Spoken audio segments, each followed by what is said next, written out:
Comme on disait ce matin, la source le plus importante, c'est que Dieu est avec nous. Car la Bible dit, si Dieu est avec nous, qui sera contre nous? Si Dieu est pour nous, on ne devrait jamais avoir peur. Je répète encore une fois, si Dieu est pour nous, on ne devrait jamais avoir peur. En ce moment, on est tellement dans la concurrence, surtout dans l'évangélisation en Madagascar.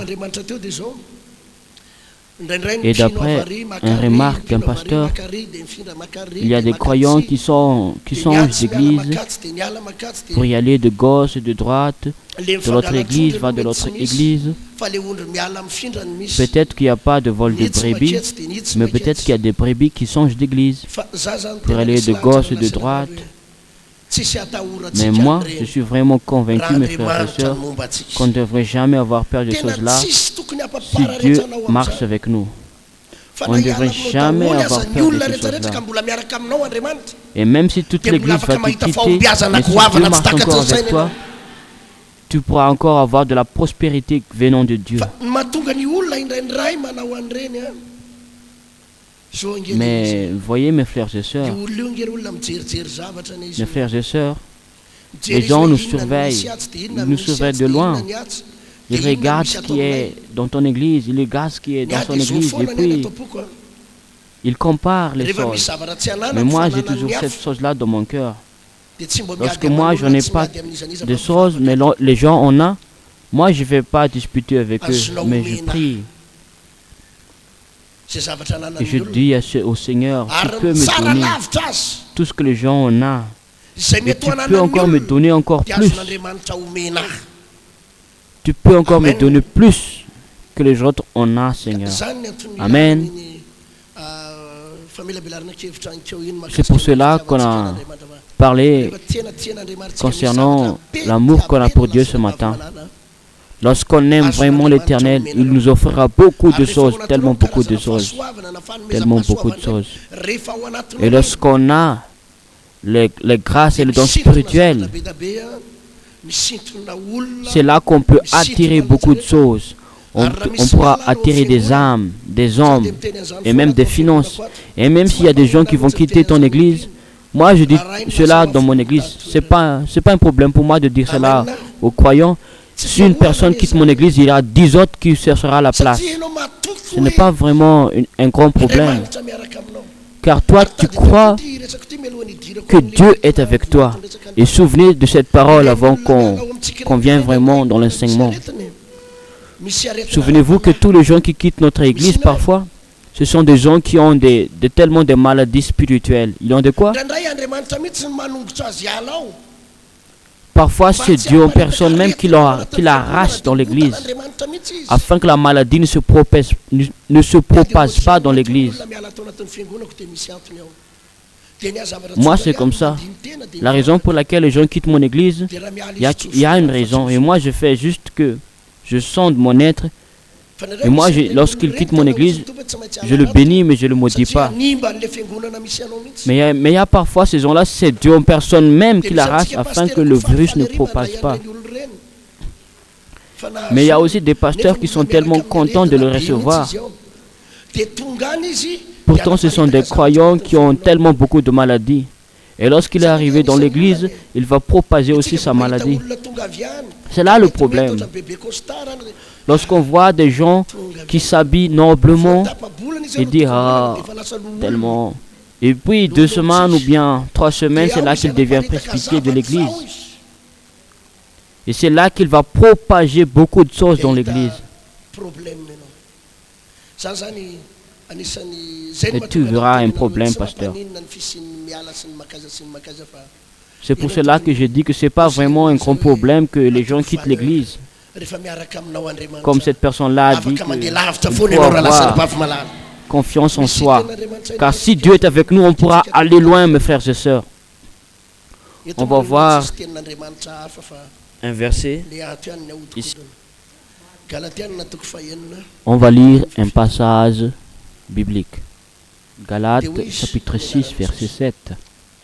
La Bible dit, au nom de Jésus-Christ, ne soyez pas séduits. On ne se moque pas de Dieu. Car ce qu'un homme sème, je répète encore une fois, ne soyez pas séduits. On ne se moque pas de Dieu. Car ce qu'un homme sème, c'est là aussi il moissonnera. On va lire ici dans Matthieu 15. Matthieu chapitre 15, verset 13, au nom de Jésus-Christ. Verset 13. Mais lui répondant dit, toute plante que mon Père céleste n'a pas plantée, toute plante que mon Père n'a pas plantée sera déracinée. Je répète encore une fois. Mais lui répondant dit, toute plante que mon Père céleste n'a pas plantée sera déracinée. L'Église, Dieu a comparé l'Église comme un champ. Comme un champ. Et dans ce champ, on plante beaucoup de choses.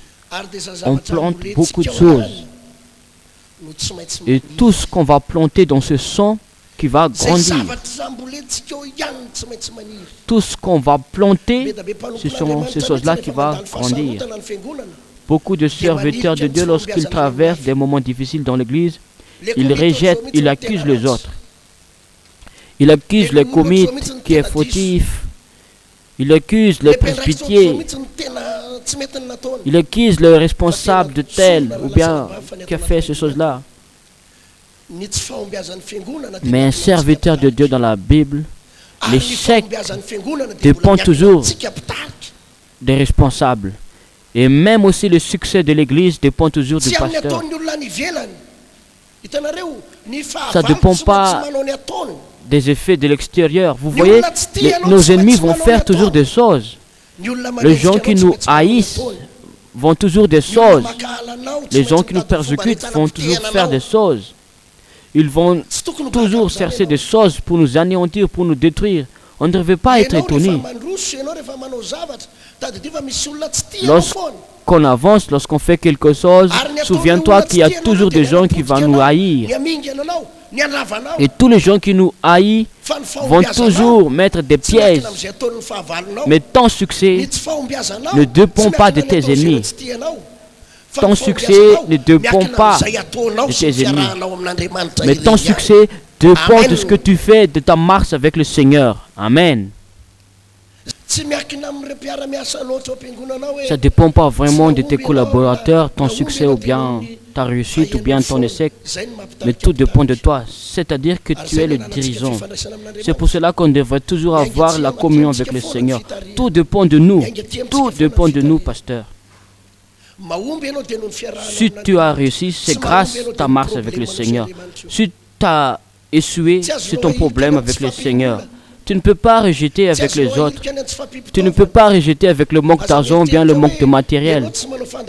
Ne pense pas que tu ne fais pas des émissions radio et tu ne réussis pas. Non, ce n'est pas à cause de ces choses-là. Ce n'est pas à cause des locales. Mais c'est un problème de ton marche avec le Seigneur. Mais si Dieu marche avec toi, ce n'est pas un problème pour lui de te donner tous tes désirs, que ce soit finance, que ce soit local, que ce soit toutes choses. Mais tout dépend de nous. Dans l'Église, il y a beaucoup de choses qui se présentent. Peut-être qu'il y aura des divisions. Peut-être qu'il y a des confusions. Il y a des moments dans l'Église, il y a des gens qui persécutent le pasteur ou bien la femme de pasteur. Il y aura toujours des gens qui vont emmener la confusion de l'Église. Il y a toujours des gens qui seront animés par le diable pour décourager les autres. Il y a des gens dans l'Église juste pour propager juste des confusions dans l'Église, c'est-à-dire Il a déjà l'intention de quitter l'église, mais avant qu'il quitte l'église, il plante quelque chose. Il plante quelque chose dans l'église. Et il est sûr et certain, cette personne-là, que cette virus se propagera. Et puis elle part, et puis il y a une autre personne qui est contaminée par cette virus. Et cette personne-là qui est contaminée, tôt ou tard, il va quitter l'église, car il est déjà contaminé. Mais avant que cette personne-là parte, il va faire quoi? Elle va faire la même chose. Voyez, avant de soigner quelque chose, lorsqu'on traverse des problèmes dans l'église, on traverse des difficultés dans l'église, avant de soigner quelque chose, il faut savoir la maladie. La seule chose que le serviteur de Dieu doit faire en premier, c'est de prier personnellement et demande à Dieu, qu'est-ce qui se passe dans mon église, Seigneur? Un serviteur de Dieu doit vraiment prier personnellement. Ne te hâte pas de rejeter tes erreurs aux autres ou bien de courager ou de larguer sur l'autel. Non, mais va prier d'abord. Et lorsque tu pries, demande au Seigneur, qu'est-ce qui se passe dans mon église, Seigneur? Présente devant Dieu toutes choses. C'est lui qui a le problème, tel homme, telle personne qui a fait ceci, qui a fait cela, telle personne qui a quitté l'église à cause de cela. Le problème des finances a un blocage. Et demande à Dieu. Tu pries personnellement.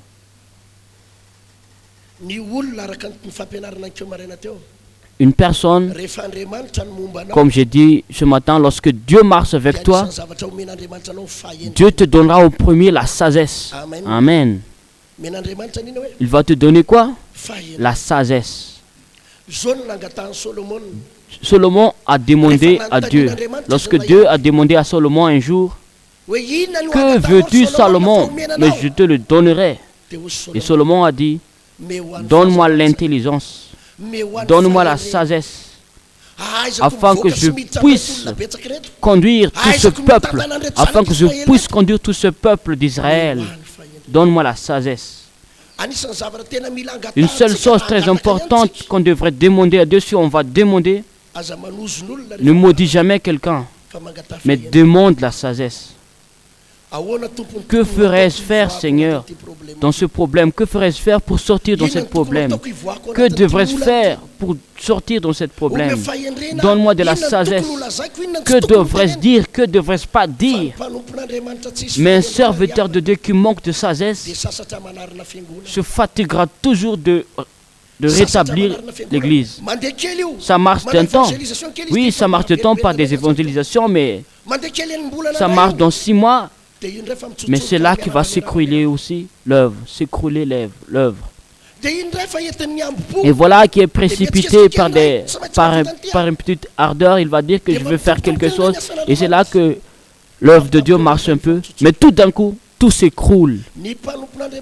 Un serviteur de Dieu qui manque de sagesse se fatigue toujours de le rétablir.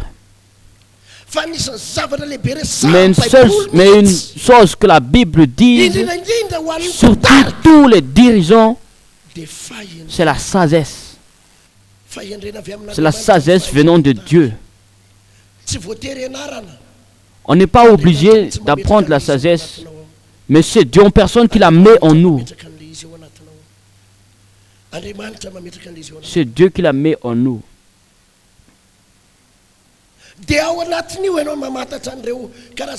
Et c'est là que tu vas reconnaître tous les problèmes, toutes les difficultés dans ta prière personnelle, que tu demandes les résolutions venant de Dieu. Dans la prière personnelle, que tu demandes la directive de Dieu. Mais aussi, j'aimerais partager quelques sagesses que j'aimerais aussi vous partager. J'aimerais tellement vous partager cette parole dans Galates chapitre 6, verset 7. ce qu'on sème, on le moissonnera. Vous voyez, toute chose qu'on veut, il faut le planter. Alléluia, il faut le planter. C'est toi qui le plantes. C'est toi qui le plantes. Si tu vois qu'il y a de la haine dans l'église, ou bien des querelles, ou bien des disputes, ou bien des outrages, ou bien des calomnies entre les croyants, et souvenez-vous, les conflits de l'extérieur, ça ne va pas tomber l'église, mais les conflits de l'intérieur, ça va tomber l'église. Par exemple, il y a une divergence d'idées, ou bien il y a une dispute dans l'église. Cette église-là a besoin de l'amour. Amen. Si tu vois qu'il y a des serviteurs de Dieu qui s'outragent, et que lorsque cela commence, il y a quelque chose qui va se passer. Il y a une chose que l'église a besoin. C'est l'amour. Et comment on peut avoir l'amour? Il faut que tu le plantes d'abord. Il faut que tu le plantes d'abord. Et de planter, ce n'est pas de prêcher, mais c'est toi qui vis avec. C'est toi qui vis avec. C'est là le grand problème.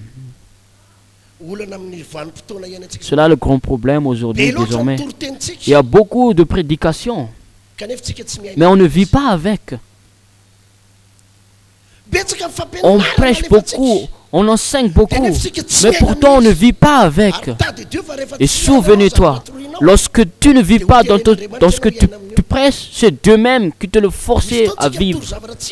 Pourtant, parfois, on prêche des choses qu'on n'a pas vécues. Et c'est Dieu-même qui nous met dans le problème afin qu'on puisse vivre dans cette situation-là. On dit que Jésus-Christ, il guérit, Jésus-Christ est un libérateur. Et c'est là que ton enfant a eu une petite fièvre, et c'est là que tu vas au docteur. Il y a des moments que Dieu ne bénit pas ce qu'on dit, tant qu'on n'a pas encore vécu ce qu'on a dit. C'est toi qui plantes l'amour dans l'église.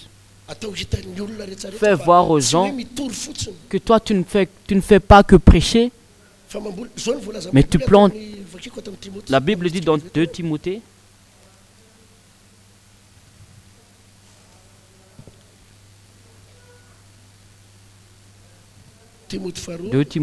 chapitre 3, la Bible dit à propos de la sagesse. Comment on devrait faire pour la parole de Dieu? Verset 16. La Bible dit, au nom de Jésus-Christ, toute écriture est inspirée de Dieu et utile pour enseigner, pour convaincre, pour corriger, pour instruire dans la justice, afin que l'homme de Dieu soit accompli et parfaitement accompli pour toute bonne œuvre. Amen. Toute écriture est inspirée de Dieu et utile pour enseigner, pour convaincre, pour corriger, pour instruire. La Bible dit que c'est utile pour enseigner. C'est-à-dire, il y a 4 points ici. On devrait enseigner. Et on vit avec ce qu'on enseigne. Il y a parfois, on incite les gens, il faut donner pour l'œuvre de Dieu. Il faut donner des dons pour l'œuvre de Dieu. Pourtant, c'est nous le premier homme qui va fermer notre portefeuille. On est le premier de ne pas donner. Et les gens, les croyants, ne vont pas suivre ce que tu dis, mais vont suivre ce que toi tu fais.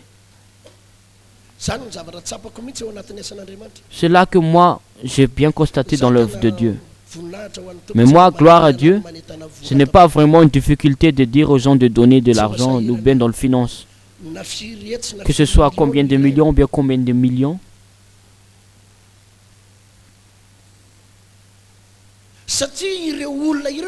Parce que ces gens-là ont déjà l'habitude de recevoir dans des enseignements.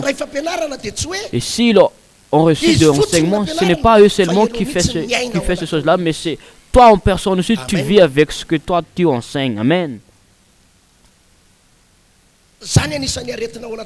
C'est un des problèmes dans l'église. Lorsqu'on enseigne des choses qu'on n'a pas vécues. Mais c'est nous qui vivons avec d'abord. Et fais voir aux gens que toi, tu donnes, que toi, tu participes. Et moi, je vous dis que même cette réunion-là, c'est pour enseigner les gens. Moi, je plante des choses en nous. Il faut aimer les autres serviteurs de Dieu. Ce n'est pas seulement pasteur Ertine qu'on devrait aimer, ou bien de pasteur de l'Amitié Chapelle, mais il faut aimer et respecter les autres serviteurs de Dieu. Dis Amen. On le prouve dans cette réunion. Et moi, je vous dis que ça grandit au-dedans des gens. Et les croyants commencent de ne plus haïr les gens. Même ils n'haïssent pas les gens. Pourquoi ils devraient te haïr? Et c'est pour cela que c'est pas toi qui vas dire que j'ai besoin de cela ou bien tu as besoin de ceci. Car c'est toi-même qui vis avec ce que toi tu enseignes.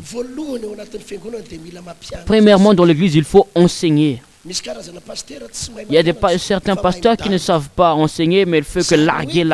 C'est-à-dire, s'il y a quelque chose qui cloche dans l'église, c'est là qu'il va te larguer sur l'autel. Et ne t'étonne pas si les gens vont être furieux. Car les gens vont dire, c'est moi, il ne fait que parler que moi sur l'autel. Et c'est normal qu'il va partir. Peut-être qu'il va encore rester, mais après un mois, il va partir. Car tu le largues. Dis Amen. Ce que toi tu sèmes, tu le moissonneras. Si tu plantes de la haine, et cette haine-là va grandir. Parfois, les serviteurs de Dieu ne savent pas ça. Ils plantent dans l'église la haine, la persécution d'autres pasteurs. Ça grandira. Hein? Et il y a des moments, ce n'est plus ces gens-là de l'extérieur qui va haïr, mais c'est toi en personne qui va haïr. Il va te haïr. Il va te persécuter tôt ou tard, car il a déjà l'habitude. C'est pour cela que la Bible dit, il faut enseigner. Même si tu vois des choses qui ne vont pas bien, il ne faut pas tout de suite larguer, mais il faut enseigner d'abord. Même moi, je verrai des gens qui volent dans l'église.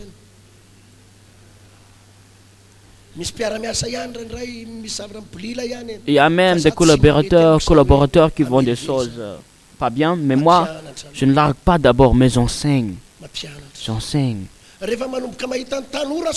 Lorsque je vois le jeune qui se déraille un peu, ce n'est pas que je vais sur les tels et je vais dire, oh l'impudicité, vous irez au enfer. Non, je ne vais pas dire ça, mais j'enseigne d'abord.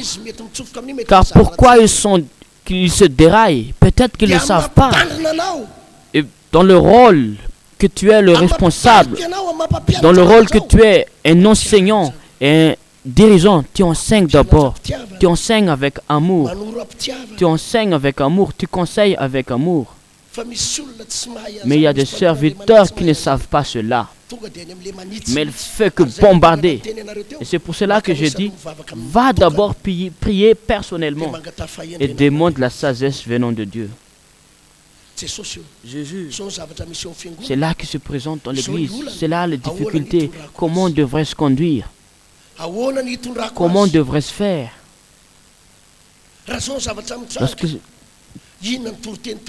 Lorsqu'il y a quelque chose qui se passe, que devrais-je prêcher? Que devrais-je enseigner? Ne va pas par tes propres idées, mais va par la directive du Saint-Esprit. Mais il y a des serviteurs de Dieu qui se précipitent. Ils vont dire que je vais larguer, je vais bombarder. Et pourtant, lorsque toi tu vas larguer, tu vas bombarder. Moi, j'ai déjà vu beaucoup de fois, Les croyants qui doivent être largués, bombardés, n'est pas là. Ne sont pas là. Et le pasteur va dire, toi qui fais cela, toi qui fais ceci. Pourtant, les croyants qui devraient être là n'est pas là. Et d'autres gens innocents qui n'ont fait rien, qui sont largués et bombardés.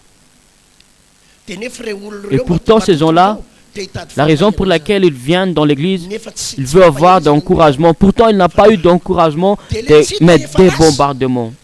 Et les gens qui ont déjà quitté l'église, et c'est là aussi les autres qui vont quitter car ils étaient bombardés. C'est pour cela que les gens quittent leur église qui va ailleurs, parce qu'il y a des gens qui savent consoler les autres. Par exemple, nous.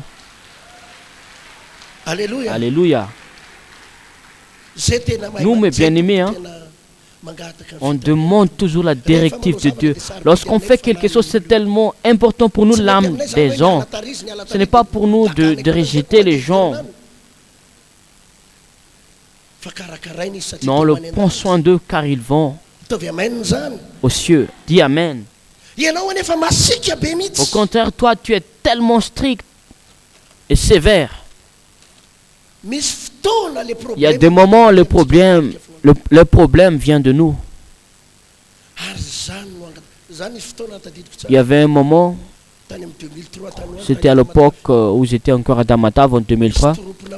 Il y avait un groupe de personnes à l'église, à peu près 5 personnes. Et pourtant, ils prient beaucoup, hein. Mais il faut faire attention, mes frères et sœurs.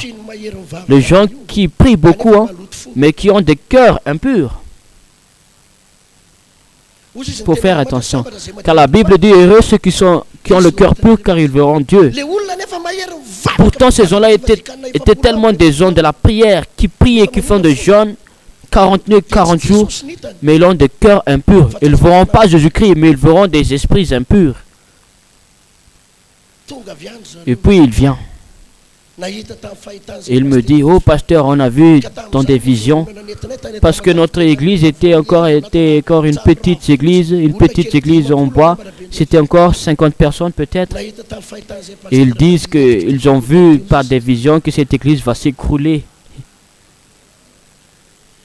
C'était grave, c'était grave. Eux, ils viennent de prier. Ils viennent de prier beaucoup. Et ils vont dire que l'église va s'écrouler. Je ne sais plus quoi dire. Et c'est là qu'ils découragent les autres. Pourtant, les gens étaient encore de 50 personnes. Et c'est facile de mettre la confusion dans cette petite personne. Mais j'ai demandé la sagesse venant de Dieu. Ne me laisse pas disputer avec les gens, mais donne-moi, Seigneur, des conseils. Et le Seigneur m'a conseillé, enseigne d'abord concernant des visions, de la prophétie, des paroles.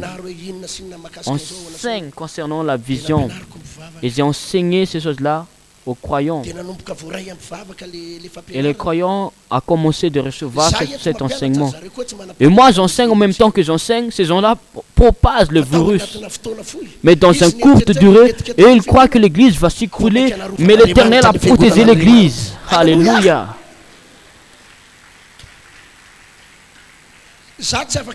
Moi, je ne peux pas discuter avec eux, car moi, je ne prie pas plus qu'eux. Mais l'Éternel m'a donné la sagesse. Ne dispute pas avec eux, mais enseigne tes croyants. Enseigne la vérité à ces gens-là. Enseigne la vérité, enseigne la volonté de Dieu.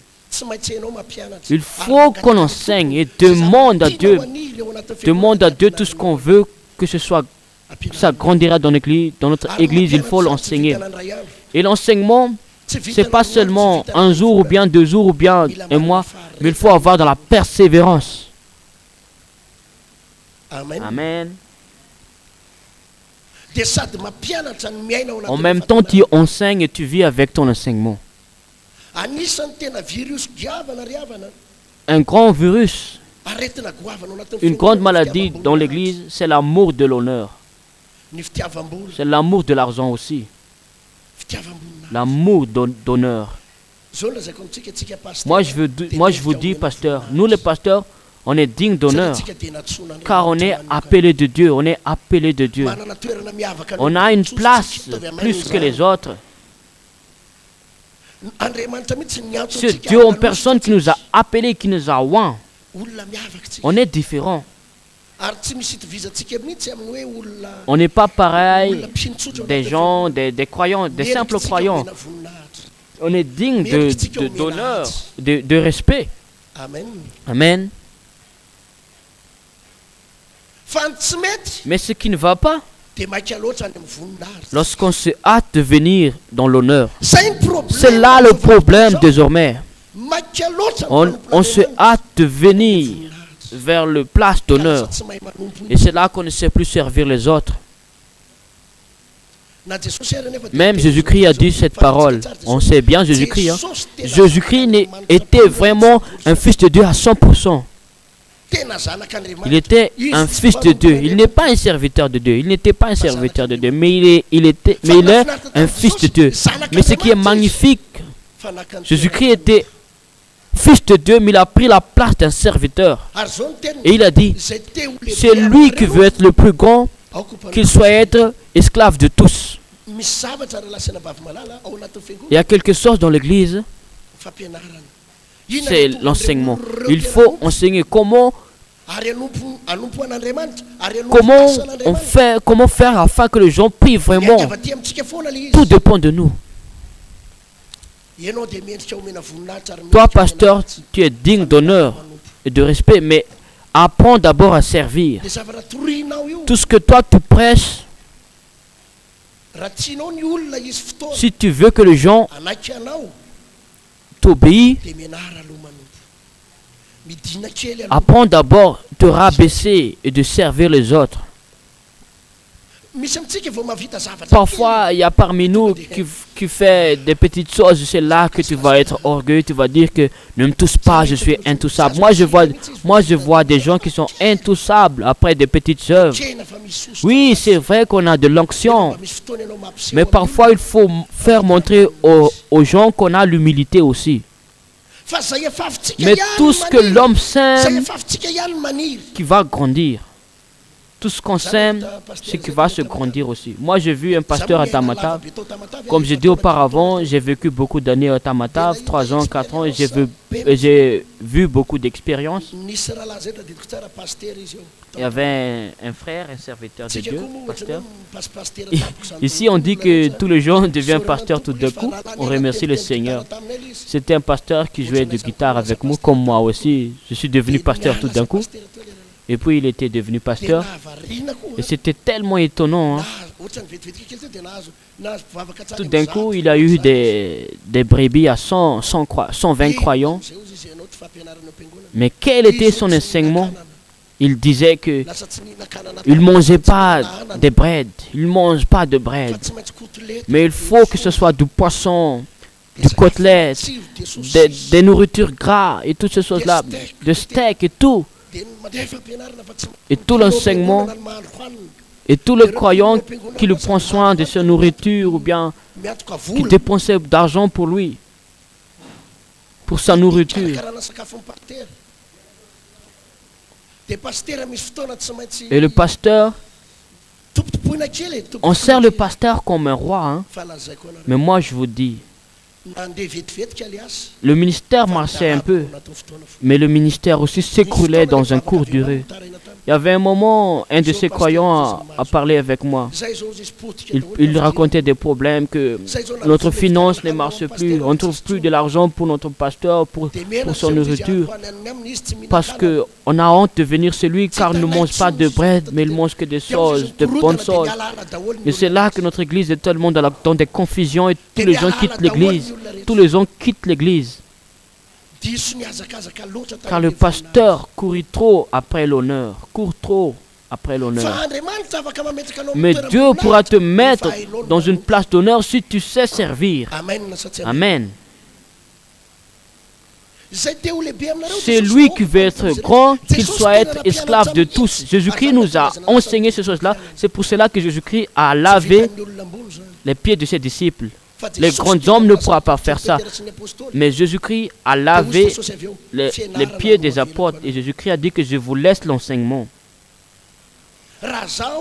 Si je suis le maître et le Seigneur, si c'est moi qui a lavé votre pied, et vous ne devez pas aussi faire ces choses-là. Ce n'était pas sur l'autel, mais c'était tellement en pratique. Ce n'était pas juste une prédication, mais c'était une pratique avec le récipient et du serviette. Jésus-Christ veut que ses disciples s'aiment.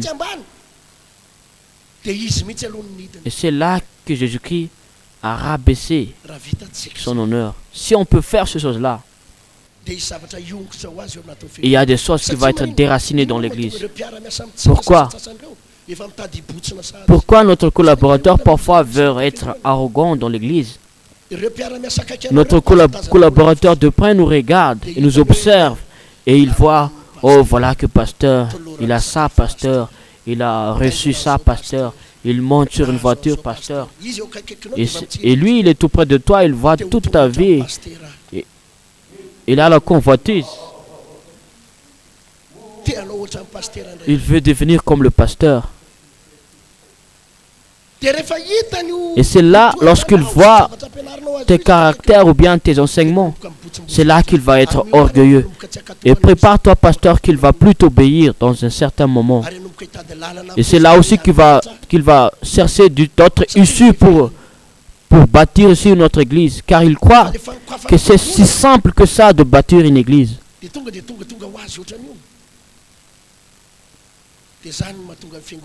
C'est pour cela que les églises, il y aura des divisions. Car il voit. Moi, j'enseigne toujours notre pasteur de mon église. Je les enseigne toujours. Si vous pouvez s'humilier comme moi, vous pourrez aussi faire de grandes choses plus que moi j'en fais. Et moi, je les conseille. Moi, je ne serai jamais jaloux d'eux s'il pourra faire de grandes choses. Mais moi, je les enseigne. Apprends à servir les autres. Apprends à te rabaisser. Avant que tu t'élèves, rabaisse-toi d'abord. Vous voyez dans l'église, il faut que les gens te voient. Il faut que tu ne prêches pas seulement, mais il faut que tu prends soin d'eux aussi. Il faut que tu prends soin d'eux aussi. De les servir. Et la récompense de tes servitudes, même si on est enfant de Dieu, il ne faut pas prendre la place d'un enfant de Dieu, mais il faut prendre la place d'un serviteur. Mais lorsque les gens verront ce que toi tu fais, peut-être qu'ils ne vont pas dire, mais là, ça va impacter de l'intérieur. Et c'est là que tous les croyants vont être des serviteurs. C'est facile pour eux d'obéir et de recevoir tes prédications. C'est facile pour eux aussi de pratiquer ces choses-là. Parce que c'est toi qui as fait l'exemple en premier. Et il verra aussi ton succès. Et c'est pour cela que la Bible dit qu'il faut enseigner. Il faut qu'on sache ça. C'est pour cela que Jésus-Christ a dit que tout mon Père n'a pas planté, il faut l'arracher. Tout ce qu'on sème, ce qui va grandir. Nous, on devrait enseigner. On devrait enseigner. Si tu veux que les gens viennent à l'heure à l'église, ne dis pas juste seulement qu'il faut venir à l'heure, mais c'est toi qui vas venir à l'heure en premier. Si tu veux que les gens t'aident pour lever les baffles, tous les sonneries, pour la préparation des sonneaux, fais d'abord en premier. Fais d'abord en premier. Si tu veux que les gens soient des gens libéraux, il faut que tu sois libéral.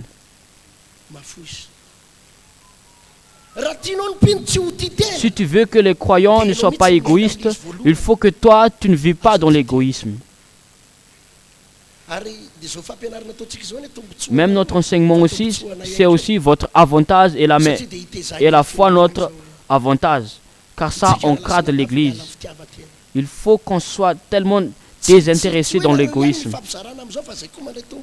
Pour notre réunion là, c'est notre avantage. de vous, pour nous et pour vous. Lorsqu'un croyant est tellement encadré dans l'enseignement, c'est tellement difficile de voir les gens qui sont tellement dans des persécutions, pendant des prédications. Il y a des gens qui se regardent en tellement.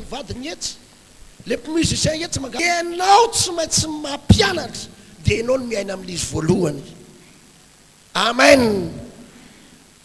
Amen. Ianao rehefa tsara fifandraisana amin'Andriamanitra averiko any le fampianarana an'keo maraina.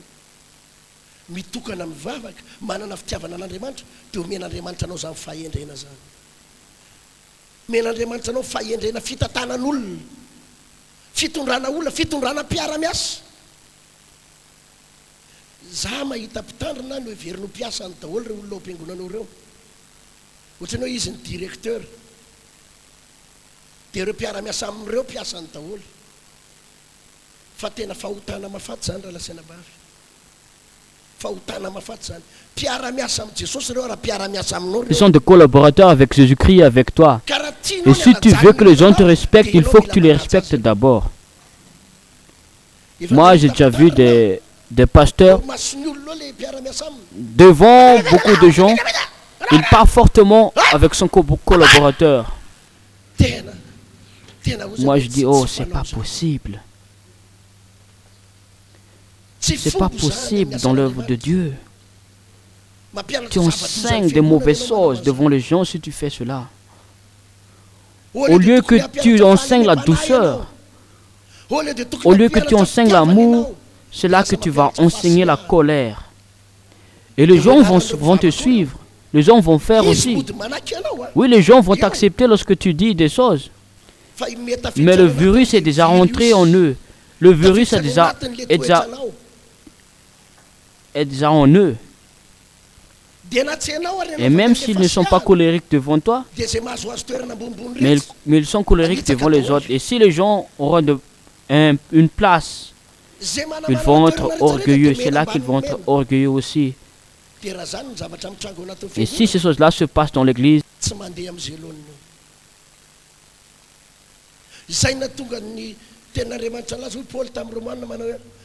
car la Bible dit aux épîtres des Romains, comme Paul a dit, soyez pleins d'affection les uns les autres quant à l'honneur. Comme dit de Timothée, toute écriture est inspirée de Dieu, est utile pour enseigner, pour convaincre.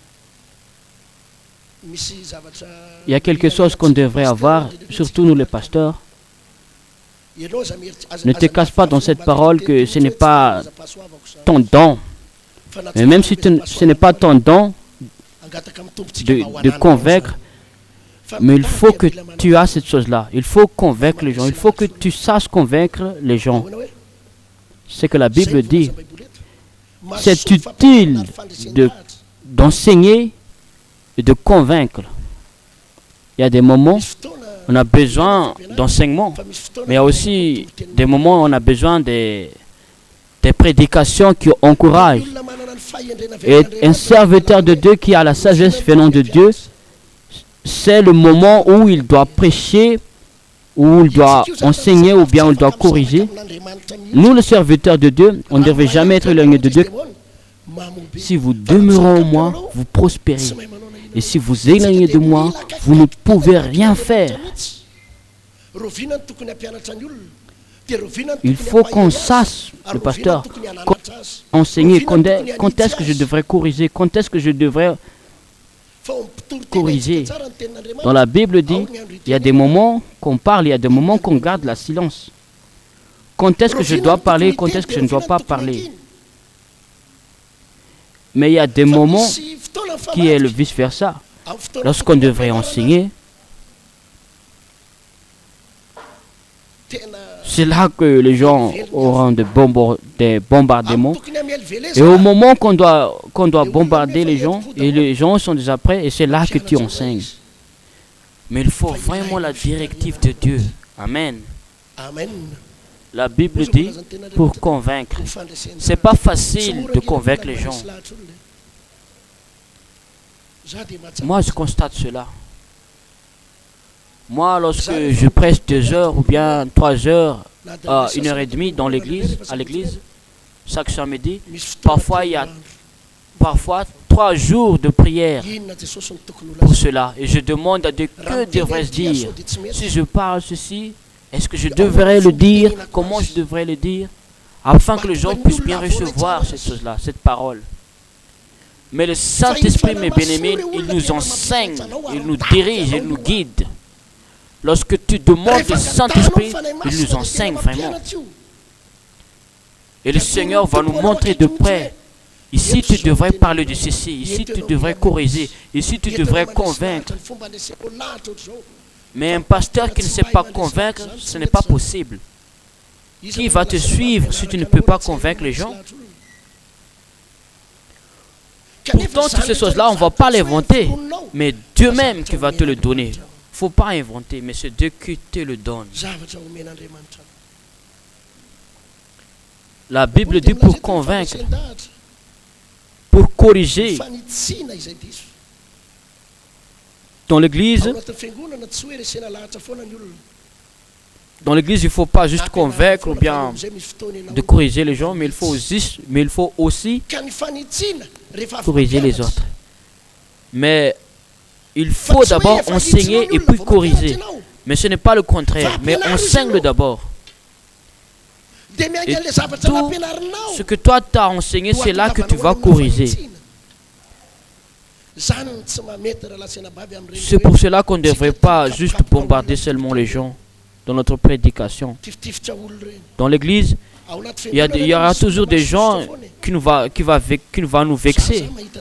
Il y a toujours des gens qui vont nous vexer, mais moi je ne suis jamais tenté de prendre le micro et de dire ce que le Seigneur n'a pas permis de dire. Non, je ne suis jamais tenté. Il y a des gens qui apportent toujours des choses un peu difficiles. Mais un serviteur de Dieu qui a l'Esprit de Dieu ne va pas bombarder tout simplement l'église, mais il sait protéger l'église. Comment il devrait faire? Comment on devrait apporter la correction? C'est toujours la directive de Dieu.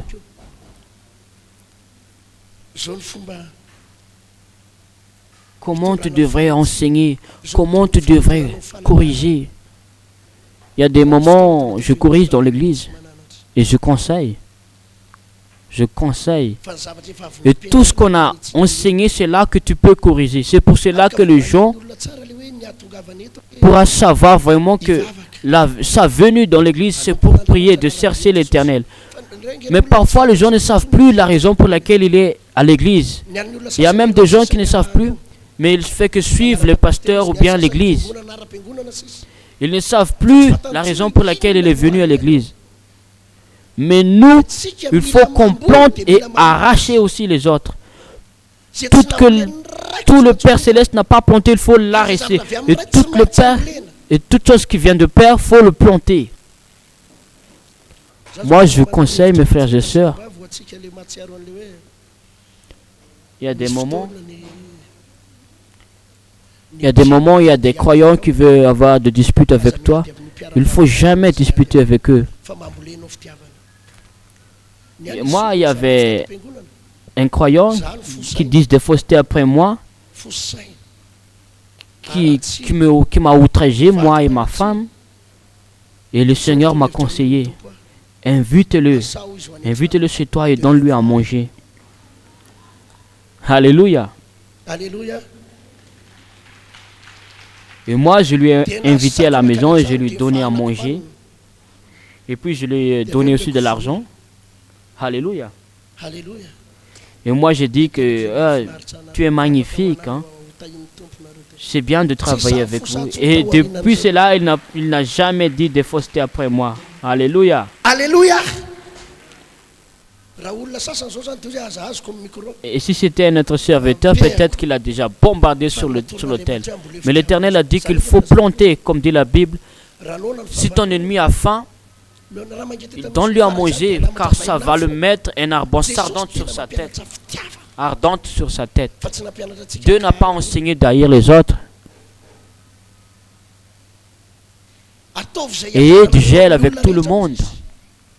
Si vous pouvez, ayez du gel avec tout le monde, comme la Bible dit. La Bible nous enseigne. On n'est pas obligé de discuter avec tout le monde. Mais si, en fait, tout ce qu'on a fait, peut-être que les gens se moquent de ça, peut-être que je l'ai invité chez moi, peut-être qu'ils se moquent, mais ça me fait du bien. Ça m'est avantageux devant l'Éternel. Car peut-être que cette personne veut toujours me détruire, mais l'Éternel veut toujours me relever.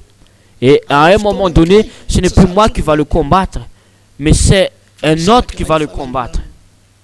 Et si Dieu qui sera contre tes ennemis, il verra tellement de difficultés. C'est ça dans l'église. Nous les pasteurs, il faut qu'on plante des bonnes choses dans l'église. Ne te laisse pas tenter de planter de la vengeance. Ne te laisse pas tenter de planter de l'égoïsme. Ne te laisse pas tenter. Parfois, vous voyez mes frères et sœurs, désolé, je vais parler un peu des dons, des cadeaux, des dons dans l'église. Pourquoi les autres églises sont tellement pauvres? Il y a beaucoup d'églises qui ont tellement de difficultés dans des domaines financiers. Mais à vrai dire, une église ne devrait jamais être pauvre, même s'il n'y a pas de sponsoring. Mais c'est notre croyants qui seront bénis. Comme nous, dans notre système, dans notre église, notre système dans l'église, ici, mais non pas dans toute l'église, ici. Ici, notre dîme, ce n'est pas le pasteur Epstein qui prend le dîme, mais c'est le comité qui s'occupe du dîme, et puis le comité qui donne le part pour moi. Et il y avait un moment à Tamatave, c'était à Tamatave, comme j'ai dit auparavant que j'ai commencé là-bas. Et il y avait beaucoup de choses là-bas, c'était en 2003. Moi et ma femme, lorsque nous étions là-bas, comme j'ai dit que c'était encore des peu de personnes, il n'y avait que 15 000 francs de dîmes. C'était encore une petite église, tellement une petite église comme celle-ci, comme d'ici vers ici, c'est tellement une petite église. Et dans cette même église-là, qu'on dort, et c'est là que tout notre bagage et tout. Il n'y avait que 8 croyants. Il y avait un problème en fait, il y avait une division dans notre église. Et il ne restait que 8 personnes. Et puis, il y avait un moment, il y avait déjà une œuvre là-bas, c'était déjà en 98 que l'œuvre commençait, mais il y avait une petite difficulté et l'église a eu une division. Et puis on est venu là-bas. Et l'autre église a pris toutes les sonorisations de l'église. Et notre comité était tellement furieux. Et ils disent, oh, on va récupérer notre sonorisation, notre synthétiseur et tout. Et moi j'ai dit, laisse tomber. Moi j'ai dit, restez calme, laisse tomber. Car on aura beaucoup plus un jour. Laisse-le faire. Même au commencement, j'ai déjà planté de l'amour en nous, mais non pas la vengeance. Mais pourtant, ces gens-là étaient tellement dans l'habitude de faire la vengeance et tout. Mais moi, j'ai essayé de planter de l'amour. Nous, on n'est pas en concurrence avec les autres. Non, on ne dispute pas avec les autres. Mais restez calme. Et puis aussi, par d'autres églises, il y a des rumeurs qui me disent que je suis un pasteur qui prend la fuite à Tamatave, que je suis poursuivi par les gendarmes. Non, je ne suis pas obligé de le répondre. Mais moi, je dis, c'est pas grave, on va prier pour eux. Mais moi, je vous dis, À la fin, les 8 personnes-là, 9 personnes-là, ils ont de la haine, de vengeance en eux. C'est pas possible que tu vas commencer avec toutes ces choses-là. Mais l'amour que j'ai eu commence d'impacter leur cœur. Ils savaient que lorsqu'on parle avec le pasteur, ça parle de l'amour. C'est là qu'il se transforme. Et tout se commençait par ces choses-là. C'était 16 000 francs, 15 000 francs notre dîme. Mais ces gens-là ont vu toutes choses. C'était tellement franc. C'était tellement sincère. Sincère. Mais avec ces 16 000-là, on mange avec et on fait aussi l'œuvre de Dieu avec. J'aimerais prouver avec ces gens-là qu'on ne mange pas seulement, mais on fait encore l'œuvre de Dieu avec cet argent. Et ces croyants ont vu que même si on a peu, ils font encore l'œuvre de Dieu. Mais ils ne savaient pas qu'en même temps, moi, je les enseigne. Et ça commençait, et ils commencent de donner. Ce n'est pas difficile pour moi de les encadrer. Et le finance augmentait. Et ils ont vu aussi que lorsque le finance venait, je ne suis pas pressé dans des vestimentaires et toutes ces choses-là, mais ils ont vu que c'était tellement sincère. Puis à la fin, notre dîme commençait de s'augmenter. Il y avait une sœur qui donnait le dîme. Voilà, pasteur, voilà le dîme. Par le dîme, c'est pour vous les sacerdoces, pour vous les sacrificateurs. Et j'ai pris l'argent. Ils étaient heureux. Mais le soir, j'avais pas trouvé sommeil. Il y avait une petite voix qui me disait, que feras-tu avec cette dîme? Que feras-tu? On t'a donné, que feras-tu avec? Et le bon matin, je lui remets cet argent au comité. Et moi, je dis, on va le faire. On va le mettre pour l'œuvre de Dieu. Et moi, je dis, ce n'est pas encore le moment de courir après des autres choses, mais il faut courir pour l'œuvre de Dieu. Et jusqu'à maintenant, c'est toujours comme ça. Ce n'est pas que le pasteur n'a pas d'argent, non. Mais moi, je le montre, je le fais voir aux gens que moi, je vis avec. Ce que je veux dire, c'est qu'il faut enseigner les autres. Il y a des moments où on a cette habitude que tout l'argent revient au sacrificateur, mais fais voir aux gens que toi, tu fais plus que les gens. Que toi, tu plantes, que toi, tu sèmes. Lorsqu'il y a quelque chose, lorsqu'on fait quelque chose de l'église, toi et ta femme participent en premier. Fais voir aux gens que toi, tu peux donner beaucoup. C'est là qu'on peut planter des choses dans l'église. Et c'est là aussi qu'on va arracher les mauvaises choses dans l'église. Fais voir aux croyants que vous êtes des modèles pour eux. Ce n'est pas que tu sois heureux que le pasteur a eu de l'argent, non. Mais il faut que vous avez mais plante quelque chose, de bonnes quelque chose. Mais lorsque les croyants verront cela, ce n'est pas ce que toi tu presses qu'il va faire, mais ce que toi tu fais qu'il fera. Dis Amen si tu es convaincu. C'est pour cela, mes frères et sœurs, la Bible dit, et ce qu'on devra faire dans la parole de Dieu. Tout ce que toi tu veux, plante d'abord et vis avec. Toi tu vis avec en premier. Parce qu'il y a beaucoup de dirigeants qui ne vivent pas avec ce qu'il dit. Il dit aux gens, donnez, donnez, donnez. Donnez car afin que tu donnes, tu auras beaucoup de choses. Il trouve beaucoup d'exemples dans l'église. Mais leurs portefeuilles sont fermés. On fait beaucoup d'erreurs si on fait cela.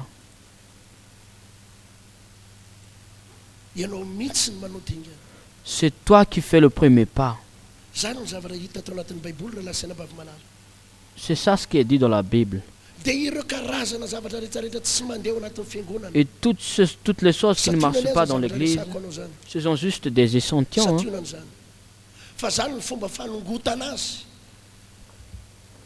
Mais c'est là la manière d'arracher et de planter. Tu n'es pas obligé de bombarder, de larguer, parce que parfois, les gens ne suivent pas ce qu'on dit. Même parfois, notre prédication n'impacte plus les gens. Mais mais souviens-toi de cela. Les gens, lorsqu'ils commencent de donner, c'est là qu'il va être vraiment béni. Amen. Lorsqu'une personne commence à donner ses croyants, c'est là que la bénédiction va courir après lui. Ça va courir après lui. Tellement beaucoup de gens dans mon église qui font cela. Mais il y a des gens qui font tellement des dons, qui font même de la sacrifice. Du sacrifice. Il n'a que peu, mais il donne tout. Il fait sa vie comme un sacrifice. Mais après ce sacrifice, Dieu opérera de grandes choses extraordinaires. Et lorsque ces gens-là sont bénis, lorsque les croyants sont bénis, pasteur, qui se bénéficiera de ces bénédictions? Ce n'est pas possible que l'église est riche et toi tu es pauvre. C'est pas possible. Mais lorsque l'église est riche et bénie, toi aussi tu devrais être plus béni que l'église. Amen. C'est comme ça. Mais la raison pour laquelle l'église est pauvre, ils sont illibérales. Samedi dernier, j'ai visité une église à la campagne. Ce n'était pas notre église, ce n'était pas l'église d'Amitié Chapelle. Mais moi, j'ai constaté que ces gens-là étaient des campagnards. Mais ils ont beaucoup de possessions, des grands terrains et de toutes choses. Ils ont tout. Mais pourtant, leur église était tellement petite, mais il n'y a pas de toit. Il n'y a pas de mur, car ils ont l'habitude de faire d'offrandes, des petites offrandes, des petites monnaies. Ils attendent toujours, mais ils attendent toujours des dons venant des autres, des sponsorings et tout. Et après, il y avait une femme qui disait que, oh voilà pasteur, vu que tu es là, on va profiter de demander des dons venant de vous. Et moi j'ai répondu, pas comme ça, on ne fait pas comme ça. Mais voyez votre pasteur, achète-lui une moto à lundi. Car j'ai constaté que leur pasteur était tellement triste. Ils ne sont pas pauvres, mais ils ont cette habitude, cet caractère qu'ils devraient avoir toujours d'aide. Et moi je dis non, on ne va pas vous aider, mais donnez d'abord et Dieu vous bénira. Alléluia. Lorsqu'un croyant est illibéral, c'est là que le Satan va percer ses richesses.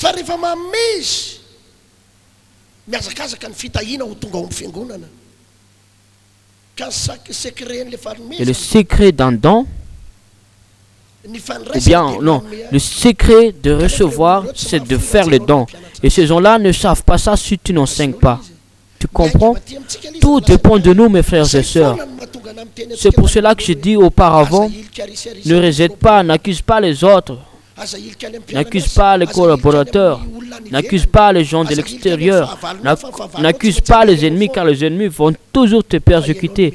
Mais c'est toi qui étudies d'abord et tu plantes dans l'église. Plante ce que toi tu veux.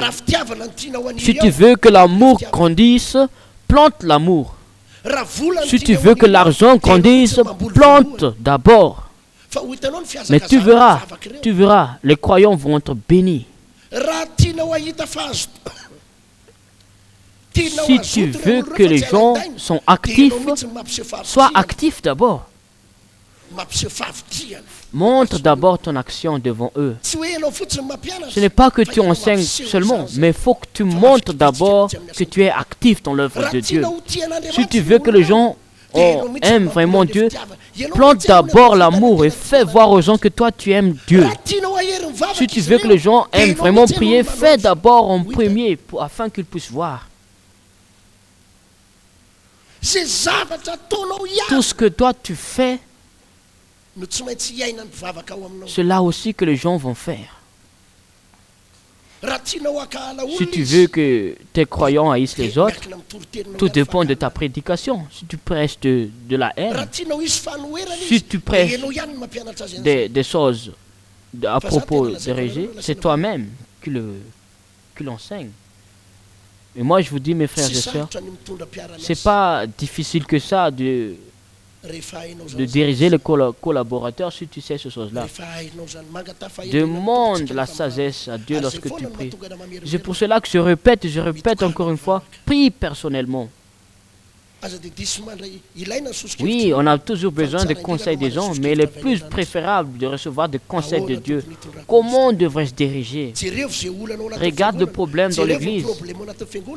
Regarde les difficultés et commence et demande des idées venant de Dieu. Que devrais-je faire? S'il n'y a pas d'argent, ce n'est pas que tu cherches de gauche à droite, non, ce n'est pas cela. Mais il faut que tu sèmes. Enseigne les gens. Si tu as besoin d'argent, ne cherche pas, mais sème. Je parle de pasteur comme dit la Bible. Amen. C'est ce qui est dit dans la Bible. Nous, on devrait faire en premier les pasteurs.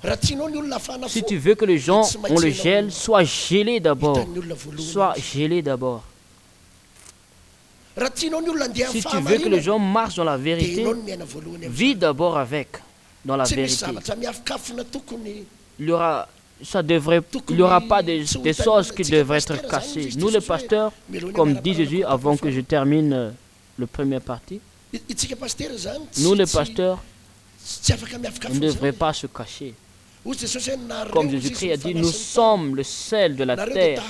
Nous sommes comme de lampes qu'on ne devrait jamais mettre sous le boisseau. Mais nous sommes comme des chandeliers au-dessus des montagnes afin que les gens voient notre lumière. Les gens ne vont pas écouter ce que toi tu prêches, mais vont faire ce que toi tu fais. Ils regardent ce que toi tu fais. Tu ne peux pas te cacher.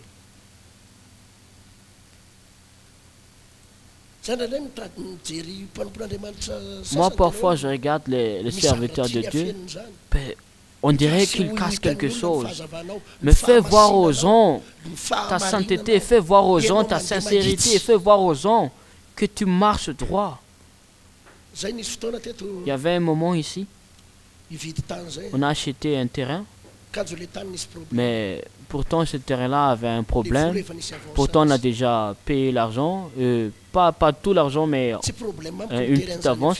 Ce n'est pas un problème pour moi de dire ça à l'église, de dire qu'il y avait un problème sur ce terrain, car moi je ne casse rien devant mon église. Car parfois il y a des gens qui vont se demander où est l'argent, pasteur. Et moi j'explique. On a déjà donné les parts d'argent, mais le problème a eu un problème. J'aimerais faire voir aux gens que je marche droit. Je suis sincère devant eux, devant l'Éternel. Et dans tout ce qu'on fait, ces croyants-là, ce ne sont pas notre serviteur, mais ce sont notre collaborateurs avec nous, avec l'Éternel. C'est pour cela qu'ils devront savoir, afin qu'ils puissent continuer de faire ce qu'ils font. Et ce n'est pas toi qui vas faire la dictature, que c'est toi qui fais tout. En terminant cette prédication, voyez, pasteur, nous les pasteurs, on devrait avoir la directive venant de Dieu. Mais on ne devra jamais aussi négliger l'Église ou bien les collaborateurs. Ce que la Bible veut dire, fait participer les croyants dans l'Église. Mais la raison pour laquelle les gens quittent l'église, il y a des croyants qui sont déjà un mois, 2 ans ou bien des années qui sont de l'église et puis ils quittent parce qu'ils n'ont pas de la racine. C'est facile de retenir des croyants. Il faut les donner des responsabilités dans l'église. Lorsque tu vois qu'il est fidèle, lorsque tu donnes des petites responsabilités, ce n'est pas des grandes responsabilités, mais des petites responsabilités. Lorsqu'il est déjà baptisé, et puis il est fidèle dans l'église, donne-lui des responsabilités. Et toutes les responsabilités que toi tu lui donnes, ce sont des racines pour eux, afin qu'ils puissent bien être enracinés dans l'église. Mais parfois, il y a des croyants qui passent beaucoup d'années dans l'église, ils ne participent pas, ils n'ont pas de responsabilité, mais ils ne font que dire Alléluia et Amen. Vous voyez, lorsqu'ils donnent de l'argent pour l'œuvre de Dieu, ce sont des racines afin qu'il puisse bien être dans l'église. Mais lorsqu'il est un peu passif, il ne donne pas, il ne participe pas dans l'œuvre de Dieu, cela veut dire qu'il va quitter l'église. Car il n'a pas de racines. Toutes ces choses-là, je crois que même si c'est un simple enseignement, moi je crois que tu reçois quelque chose dans cet enseignement, afin qu'on puisse bien conduire l'église, et afin aussi que le virus et toutes les maladies spirituelles et toutes sortes de maladies dans l'église ne soient inefficaces. Il y a des églises où l'impudicité règne. Moi, je vous dis, les pasteurs, s'il y a ces choses-là dans ton église, révise-toi d'abord. Et demande-toi toi-même comment ta relation avec ta femme. Moi, j'apprécie vraiment ma femme. Elle me suit toujours. Elle me suit toujours, ma femme. Elle me suit toujours. Quel est l'avantage? Ça me protège. Et ça protège aussi l'église. Mais parfois, nous, frères, on part tout seul. Et parfois, il y a les jeunes filles, comme elles sont jeunes, ils vont dire « Papa, papa ». Et puis on finira d'être tombé, puis on se tombe. Et si on tombe dans cette fossée, ce sera un grand problème, mes frères et sœurs.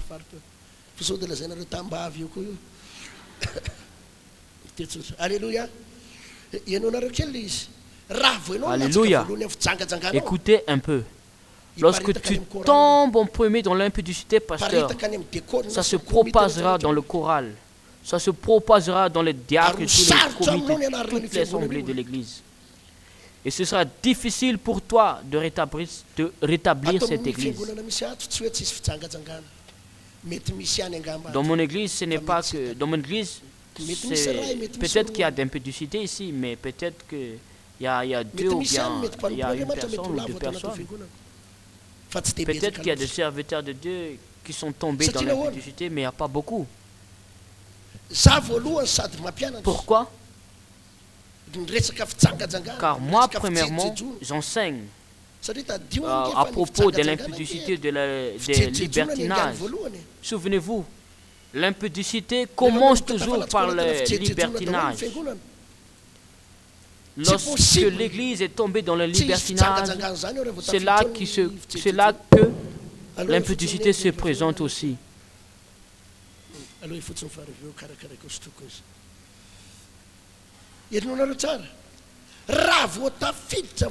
Écoutez bien. Et lorsque le libertinage est là, l'impudicité est là aussi, automatiquement. Et c'est difficile lorsque si l'impudicité est mise en lieu dans l'église, pasteur.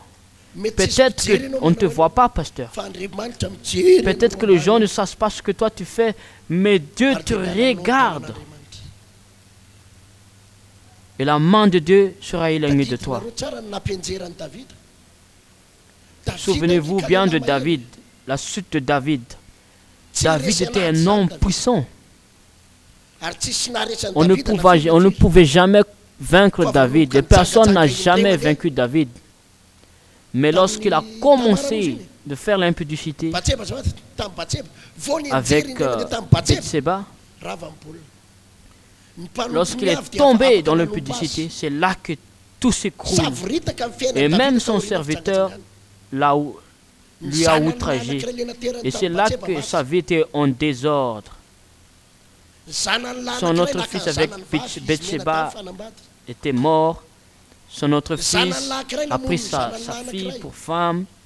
Son autre fils a tué son autre fils. Et son autre fils a détourné son trône. Et c'est là que la famine et les pestes viennent après sa chute dans l'impudicité. Il y a beaucoup de choses qui coinçaient, qui se bloquaient. à cause de cette impudicité. Satan, beaucoup de personnes l'impudicité, pasteur. Nous, on croit parfois que personne nous voit. Mais Dieu qui t'a dit qu'il va te bénir, lui, il te voit. On devrait vraiment effacer ces choses-là. Et nous, on fait beaucoup d'efforts pour rétablir l'Église, mais la Bible dit qu'il faut prier et d'être dans la repentance, même de faire des prières de jeûne et de repentance et dire à Dieu que je t'aime encore, Seigneur. De même pour Samson. Samson était un homme puissant, c'était un Nazarien qui vient de sa vente de sa mère. Et même la gueule de lion, il a brisé la gueule de lion. Mais une seule chose qui a fait tomber Samson, c'est l'impudicité. C'est une femme qui l'a fait tomber. C'était l'impudicité. Nous, on ne devrait jamais négliger. On ne devrait jamais négliger cette impudicité. Mais la raison pour laquelle Joseph n'a jamais été tombé, ces choses-là. Et c'est pour cela que Joseph était mis en premier ministre, car il n'a pas laissé tomber dans l'impudicité par la femme de Potiphar. Alléluia. Fais attention. C'est tellement un grand virus qui se propage dans toute l'église. Moi, je veux dire, pasteur, oui, on a besoin de la technologie, mais il faut bien encadrer les croyants. Oui, on a besoin de Facebook pour faire marcher l'œuvre, mais il faut encadrer l'église et les jeunes afin qu'ils ne fassent pas n'importe quoi. Mais il y a tellement de l'impudicité là-dedans. Et tous les pasteurs qui sont attirés par le Facebook, moi je vous dis qu'il ne faut pas faire le Facebook, mais il y a beaucoup de pasteurs qui sont magnifiques. Moi je le vois dans le Facebook qui fait que évangéliser, qui fait que évangéliser. Et je suis heureux, je prie pour eux, mais il faut faire attention, pasteur. Il y a tellement de dangers là-dedans. Et c'est là que tu vas parler, que tu vas avoir beaucoup de relations. Et c'est là que tu vas faire des cachotteries avec ta femme. Et tu vas dire que j'encourage une sœur. Mais c'est tellement grave. C'est grave. Lorsque ton téléphone est verrouillé par le code, et ta femme ne connaît pas le code, il faut faire attention, frère. Pourquoi ta femme ne devrait pas savoir le code de ton téléphone? Ce n'est pas possible. Pourquoi tu fais des cachotteries avec ta femme? Mais c'est-à-dire qu'il y a quelque chose là. Et cette chose-là, peut-être que ta femme ne sait pas cette chose-là, mais Dieu le sait. Et ça bloquera ta vie spirituelle. Toutes choses que toi tu caches, toutes ces cachotteries, ça bloquera ta vie spirituelle. Moi, je vous dis, les madame pasteur, regarde le téléphone de ton mari. Rien ne devrait être caché.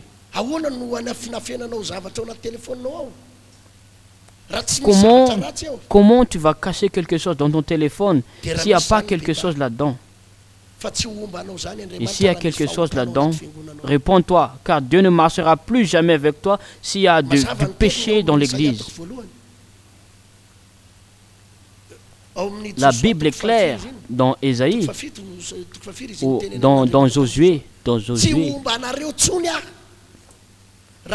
Josué chapitre 7, l'Éternel a dit, je ne marcherai plus avec vous si vous n'arracherez pas les choses maudites. C'était la parole de Dieu qui s'est adressée à Josué. C'est Akan qui a volé, mais c'est toute l'assemblée qui était maudite. Pourtant, c'est Akan qui a fait cette chose. Et si c'est toi, pasteur, qui fais des choses contraires à la volonté de Dieu, tu auras de la difficulté. Et la raison pour laquelle tu ne peux pas presser l'impudicité, c'est-à-dire que tu as un problème. Tu as un problème. Parfois, on a un problème. Mais un pasteur qui est sincère et saint, il ose vraiment presser la volonté de Dieu et la sainteté. Amen. Amen. Soyez fortifiés, mes frères et sœurs.